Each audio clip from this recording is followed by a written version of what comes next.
It started out so well and ended so unbelievably terrible. Keith Pompey, Marc Farzetta, 76ers blow a 24-point lead and go ice cold in the final 6+ minutes of the fourth quarter. We'll break it all down and more as they take the loss to the Bulls on this edition of Locked On 76ers.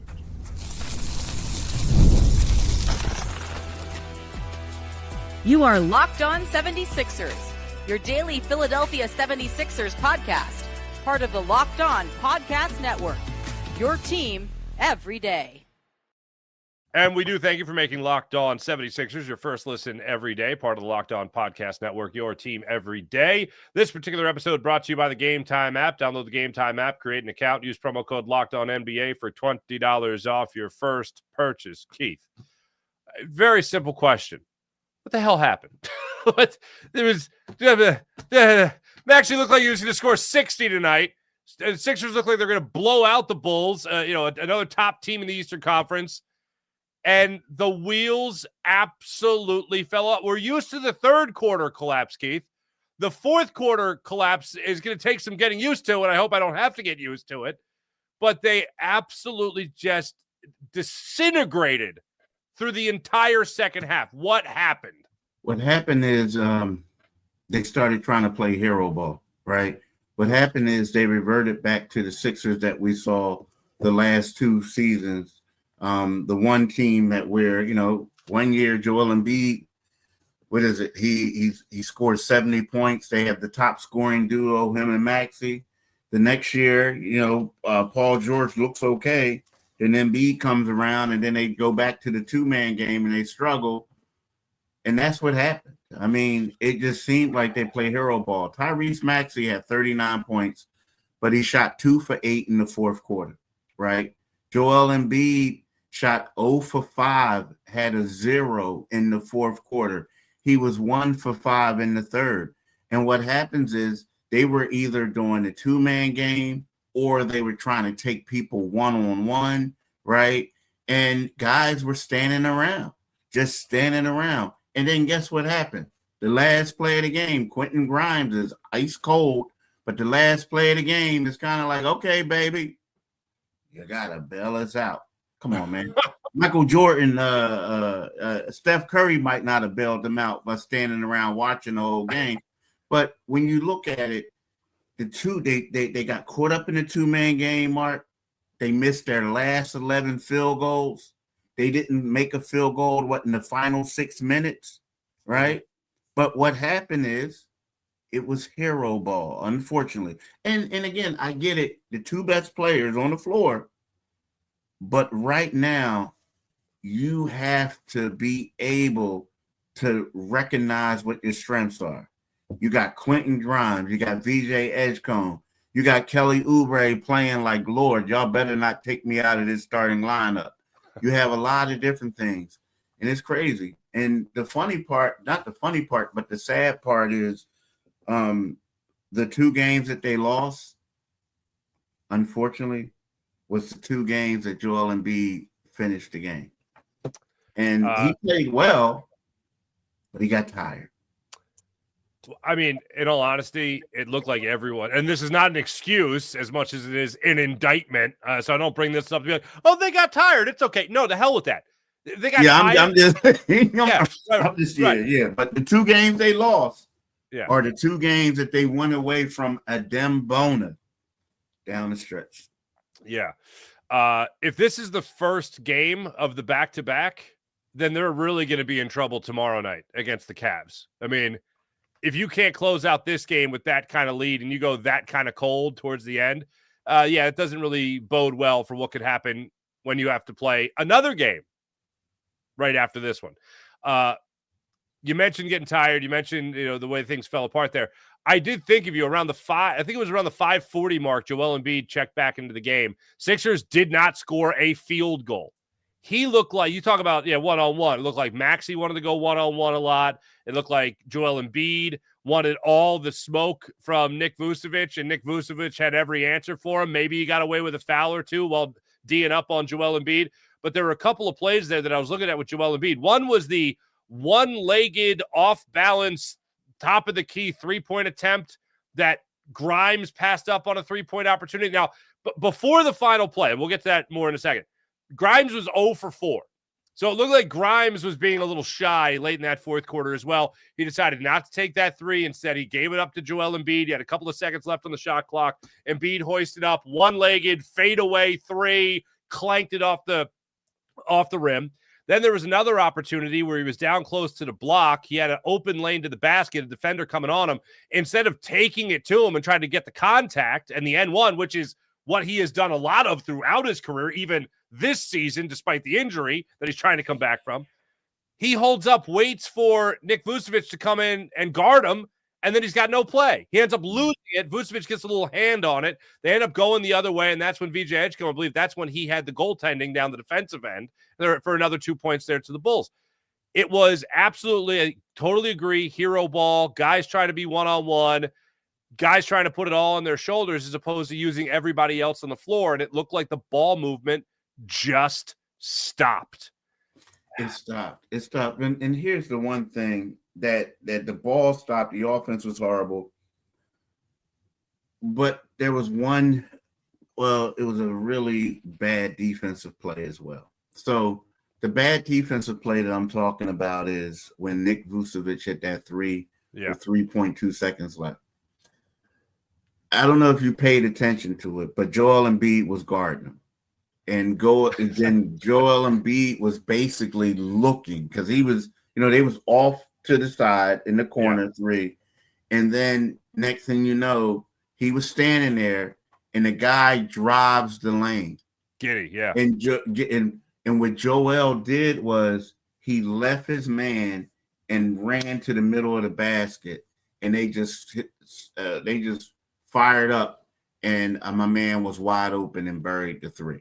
Yeah, I don't know who it was Embiid collided with under the basket, because I was on the replay. I was looking to see if Embiid made any effort to get back out to the corner. I don't know who. No, it was over with at that point. Yeah, it was a wrap. But at that point, he was like he left his man. Yeah, like he literally left his man, and I was like, oh my gosh, he's in no man's land. And I believe the person who tried to run over there tried to close out was Quentin Grimes. It was, Yeah, what you gonna do, bro? Like, what you gonna do at that point? And you see everybody looking around, but then no one wanted to say anything. You know what I mean? Because Joel left them. But that was it, dude. I get in there and I'm saying to myself, wow. Because he left his man. And I'm gonna give Joel credit. Now here's again. How did Joel look on the defensive end? Initially he looked bad, but then he had like 4 blocks. So you're saying stuff, sometimes he was still out of position, but you're saying like, okay, things are starting to trend in the right way. But then when he left his dude, because he had 4 blocks and 3 steals, but when you leave your dude like that, that's kind of bad. I mean, that was bad. That was like, again, we're talking about hero ball. Like, it was like you leave your man, like you guys are trying to score every point, but you're overcompensating on the defensive end, trying to help people instead of doing your job, and you gave up a wide open 3. Yeah. Joel Embiid, I had the same thought you did. There was that play with Giddey in the corner that Joel Embiid went over to DM up in the corner. This is in the first quarter of the game. Giddey's in the corner, Embiid goes over to guard him. I'm like, okay, let's see how this goes. And Embiid's like got his hands down by his knees. Joel Embiid could trap someone in the corner on his own, and he's got his hands down at his knees. And I'm like, that's just terrible technique. Okay, but whatever. I won't let it bother me. They ended up getting 2 points out of it. Then later on in that first quarter, I think it was Vucevic in that first quarter, put the ball on the ground against Embiid, took him to the basket, blew right by him, no problem, slam dunk, easy. And then I think from that point on, Joel Embiid, I guess, had a little fire lit under him and looked better on the defensive end of things.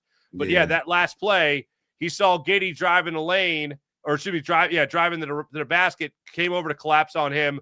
Vucevic wide open in the corner, knocked it down. And I'll go back and look at it again, but Embiid definitely collided with his own guy. I don't mean to cut you off, but this guy, I think, is Duck Holiday. I mean, maybe it's Doc Holiday. I don't, but whatever. He's saying Joel left his mans because the guard kept getting blown by, I swear, because the guards wasn't defending. He was trying. Now, here's the deal. Like, when you see Nick Vucevic going out there, a guy who can hit the three, and you see a guy driving, you know, and this is the guy who I think he is, this Holiday guy, like I'm talking, you know that's a play. You know that what they're doing is they're baiting him to come inside because they're going to kick it out to him, right? So, I mean, we're talking about this happened after a timeout. It wasn't like they was just running up and down and do it. So when you say, like, I get what you're saying, like, yeah, he was trying, everybody was trying, but at the same time, you don't leave your man with 3 seconds left in the game. You just don't. I'm sorry, you don't. Like, if somebody gets scored on, they get scored on. So you don't do it. And so the excuses, I understand, it's great and all that, but at the time, you got to do what you got to do. I mean, you got to play. You got to play. So, I mean, come on, man.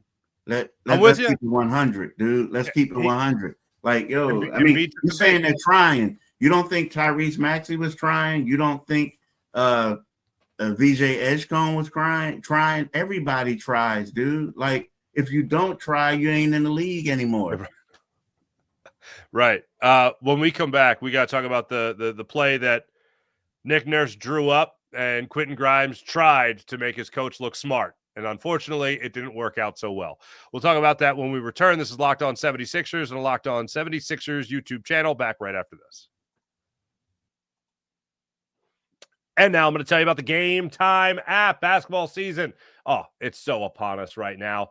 And the Game Time app is what you need to get your tickets for the NBA. Tickets right now in the NBA going for under $25 in some markets. So treat yourself with some tickets on the Game Time app. The Game Time app gives the fans the advantage. It's your ultimate life hack for scoring amazing NBA tickets fast, easy, and stress-free. I love how the Game Time app operates. Also, the way you pay, you see the price, and then you pay that price. I know, isn't that amazing? All ticket sites should have this. The Game Time app has you covered with that. What you see is what you pay. There's no surprise fees, no hidden fees at checkout. How do these $25 tickets all of a sudden become $40? What's going on? Not on the Game Time app. You see it all up front. You can also see your seat's vantage point before you buy, so you literally take the guesswork out of buying tickets on the Game Time app. So download the Game Time app, create an account, use promo code LOCKEDONNBA for $20 off your first purchase. Terms apply. That's promo code LOCKEDON NBA for $20 off your first purchase. Swipe, tap, ticket, go on the Game Time app. Keith, the last play of the game. Mm-hmm. I understand that Tyrese Maxey was not great. Everybody was terrible in the final 6 minutes of this game, 6 minutes and 24 seconds. Nobody could throw the ball in the ocean. But if you got 3 seconds left on the clock and you want to take a three and you're down 2 points, I want the ball in the hands of Tyrese Maxey. And Nick Nurse drew up this play, and to his credit, the play that he drew up, it worked. Got the guy open, and Quentin Grimes missed it. I honestly, I don't even care about that. I got a problem with Quentin Grimes more so than how he played in the third quarter with a handful of turnovers that turned into 7 points the other way. We'll get to that. But this play I want in the hands of Tyrese Maxey, not Quentin Grimes. What did you make of the final play drawn up by Nick Nurse to try to ice this game? I felt like they put Quentin Grimes in a tough situation. And I get it. I understand it. When you look at Quentin Grimes, the guy is shooting 45% from three heading into the game. You know, him and Maxey have been your closers, so to speak. But I feel like, you know, typically when a guy like that is struggling a little bit, you want to do certain things to get him, make him feel a little bit more involved in the flow of the game. It wasn't happening. It turned into a two-man game. So then all of a sudden it's kind of sort of like, okay, bro, you got to win it for us. But then you got these other two dudes. So I just felt like it was, you know, if it was Quentin Grimes from a couple other games or picking up, I could understand it. You misdirection. But there's been 2 games, again, that, you know, you tried to rely on him to do something at the end, and you took the ball out of Maxey's hands, And voila, they the 2 games that they lost. The 2 games that Joel Embiid closed out and the 2 games that Quentin Grimes had the ball at the end, they lost. So I felt like it was tough. Now, again, you're right. Maxey, I hate to say this, but, Maxey is the league leader in scoring. Maxey is like going to be an all-star. Maxey is having like an MVP type start of the season. Well, sometimes you think Maxey should take that shot. Even though he was struggling, you still want him to take that shot. It's kind of like saying, hey, Michael Jordan, and I'm not calling Maxey Michael Jordan. That's why I said I don't want to say this. But it's like, hey, Michael Jordan. Hey, Dame Lillard. So I'm just going to name a guy like that. Hey, Anthony Edwards. Bruh, we know y'all all that, but y'all ain't getting the ball this time. We going a different direction. So I just feel like it should have been in Maxey's hands. It should have been. I agree. And I know he had a rough shot. I think it was an air ball earlier in the fourth quarter. Definitely looking way off. I get it. But if you're drawing up a final play, it's got to be in the hands of Tyrese Maxey. And especially when you went to Quentin Grimes at the end of that Boston Celtics game, and I know the play wasn't necessarily drawn up for him. They were actually trying to get the ball. Right? You told me they're trying to get the ball to Maxey on that play. And ended up going to Grimes. And Grimes totally choked. He almost lost the ball. He ended up going to Joel Embiid in that at the end of that Celtics game, a tenth of a second too late, which is a lot of time when you don't have that much time on the clock. And they don't even get a shot off at the end of that game because Grimes choked. Now, look, I love Quentin Grimes. I'm thrilled that he's here at the end of last year. I absolutely wanted him here. I still want him here. He was terrible in the third quarter. He had 3 horrific passes that turned into 7 points. He was called upon to hit the shot. He didn't hit the shot. I'm not even mad at him for missing the shot. I'm more upset at the idea that the ball wasn't in the hands of Tyrese Maxey. And not only that, the play called for Tyrese Maxey, Keith, to be the farthest 76er from the basketball. That makes 0 sense to me at that moment in the game. Yeah, it was a little, yeah. I mean, using him as a decoy, it was kind of a little different. I mean, but again, Quentin Maxey, here's the deal. Maxey led the team in fourth quarter points heading into this game with 10. Quentin Grimes was second with 7. If you're going to go, and Joel Embiid was over, like he was 1 for 10 in the second half, right? Yeah. So you look at it and he's like, we got to go somewhere. But yeah, I think if they had to do it all over again, you spread the floor and you just let Maxey go to work. I mean, honestly, let him go hard to the back. Well, 3 seconds, but whatever. But you do whatever you can. Just give him the ball. Boom. Like, see what he can do. See what he can do. They had to do it over again. I did think of you at that 5:39 mark of the fourth quarter. You see Joel Embiid around 6 minutes left, stand up. They get the shot of him on TV, standing up at the bench there, and you're going, oh, is he going to get them final 5 minutes? Is he going to get them final 5 minutes? And sure enough, he came in about 5:39 left. And I was like, and I thought of you, Keith, because we had talked about closing games out with Joel Embiid and whether or not the Sixers would win games that Joel Embiid's on the floor for at the end of the game, or the Sixers will lose games that Joel Embiid's on the floor for at the end of a game. And it turns out 2 for 2, unfortunately, in games they're trying to close out with Joel Embiid on the floor. He shot 4 for 21 in the fourth. 4 for 21, man. You know that? That's 0 for 6 on upsetting. threes. And they only had one person who shot 50% from the field. VJ Edgecombe. Was VJ the one I was going to, yeah. Yep, and VJ. Now, he only had 2 shots, but still. Like, it's going to be that bad taste until they get right back at it tomorrow. And if they're already on tired legs, like I said earlier, the second leg of the back-to-back is going to feel like a marathon.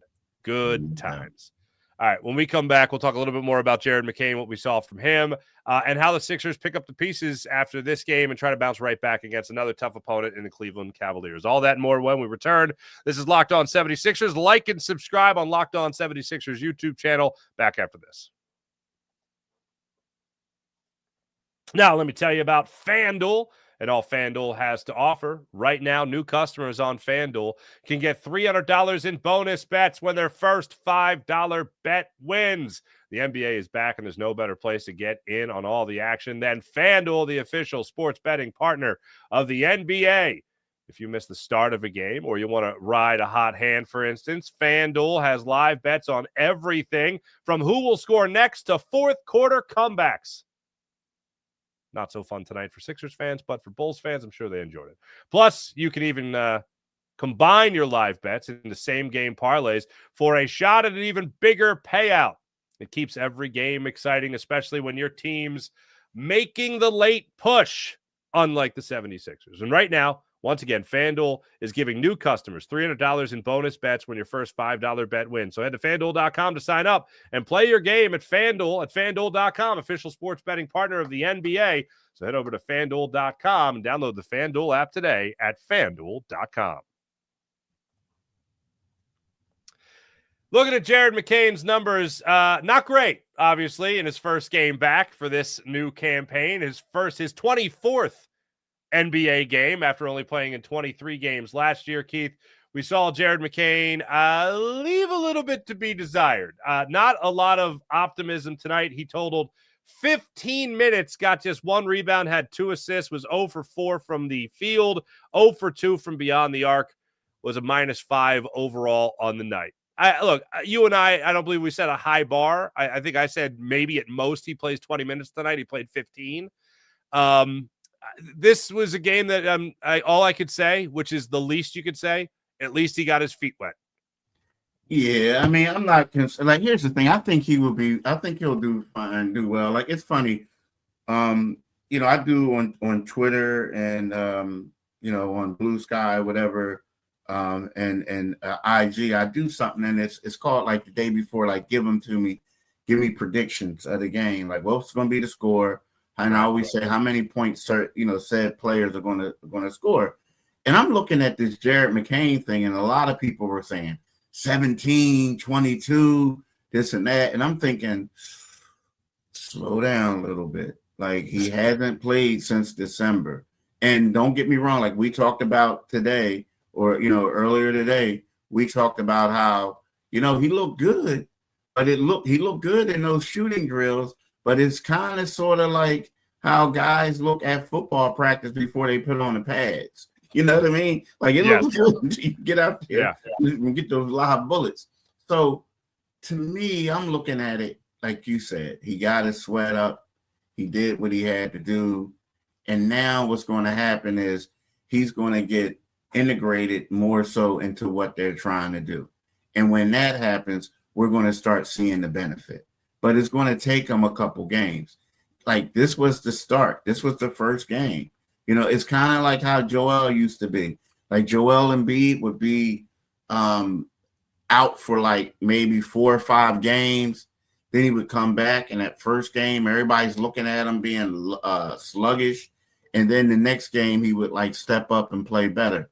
That's how I'm looking at this thing with Jared McCain. Like, he has to get acclimated, and then he'll be fine. Because we'll think about it. The strengths that he has, he is a constant mover. He brings a little bit of power.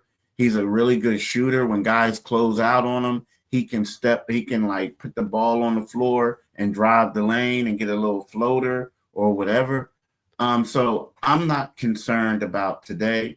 It was his first game, and I'm pretty sure there was a lot of nerves. There was this and that. He'll be fine. He'll definitely be fine. Yeah, I'm not concerned about the overall season for him. Just want him to stay healthy, obviously. It's just that, like I said, the lowest bar to have is that you played. That's it. And I'm thrilled that he's back as soon as he's been back, as soon as he is back now. But I was hoping that the Sixers would get another guy off the bench to be able to knock down a 3 or 2 in this game. He played. I'm happy he played. They're going to have him going forward. Happy about that, but especially down the stretch where you're really looking for somebody to knock down a bucket, to kill any run that the Bulls were having. I would have loved for Jared McCain to be able to rise up in that occasion. Hell, I would have loved for Tyrese Maxey to be able to do it too. But when you're looking for somebody to knock it down, you're hoping that the new guy would be able to do it. And unfortunately, nobody was. So how do they pick up the pieces, Keith? You got another tough matchup coming up here against the Cleveland Cavaliers. It's a back-to-back. Obviously, you don't expect Joel Embiid to be playing tomorrow night, I assume? I mean, I don't know. I don't. I mean, how do they pick up the pieces? I mean, first of all, Joel, the one good thing is that they won't do the two-man game with one of the guys on the plane, right? But how they pick up the pieces, dude, they're going to have to spread the ball. I mean, they're going to have to spread the wealth, so to speak. You're going to have to play the way you were playing against Brooklyn, the way you were playing against Charlotte, the way you were playing against Boston the first time, the way you were playing against Washington and the Orlando Magic. They're going to have to spread that thing, man. Like, they worked on it for a reason. The two-man game is just not working. They got too many good players, too many good offensive athletic scorers to have people standing around. That's what they're going to have to do. Now, my thing is, I'm a little concerned about tomorrow, though. I mean, because, when we look at it, you're going to say to yourself, Tyrese Maxey looked gassed with that air ball that he shot. But now we're looking at it and it's not as many minutes as he plays, because he plays about 43, but he played 39 minutes and 16 seconds. VJ Edgecombe, 37 minutes and 43 seconds. Kelly Oubre, 32 minutes. These are going to be the three guys that they're probably going to rely on the most. Oh, Quentin Grimes played 29 minutes, 34 seconds. So, the 29 minutes, 32, I can understand that. But at the same time, it's like, you guys are going to Cleveland. Cleveland, that's going to be another dog fight.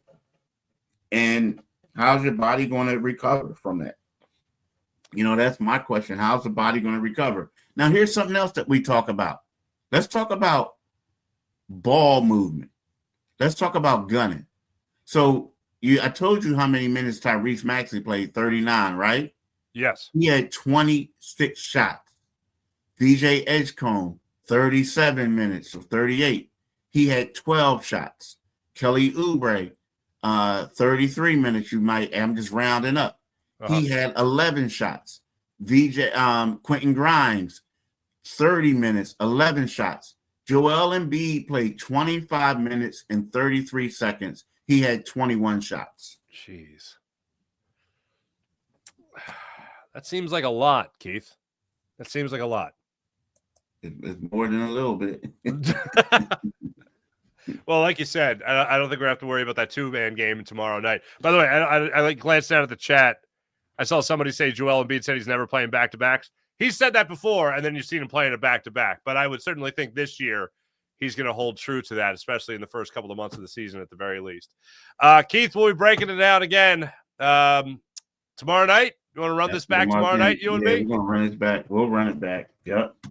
The Cleveland Cavaliers host the Philadelphia 76ers. The Cavs coming off a nice win against the Atlanta Hawks, a 117-109 win against those Hawks. They sit right now at 4-3 on the season. That game tips off an hour earlier tomorrow night at 7 o'clock. So we'll be with you guys. We'll be with you guys a little bit earlier for tomorrow night's podcast. Thanks for listening. Thanks for watching. Make sure you guys like and subscribe to Locked On 76ers. And also make sure you guys check out Locked On Fantasy Basketball, where our man Pots and Pans got you covered. Josh Lloyd's got you covered for all your insider information. Josh Lloyd hosts the #1 fantasy basketball podcast, giving you daily tips and helping you win your league and make you the smarter NBA fan.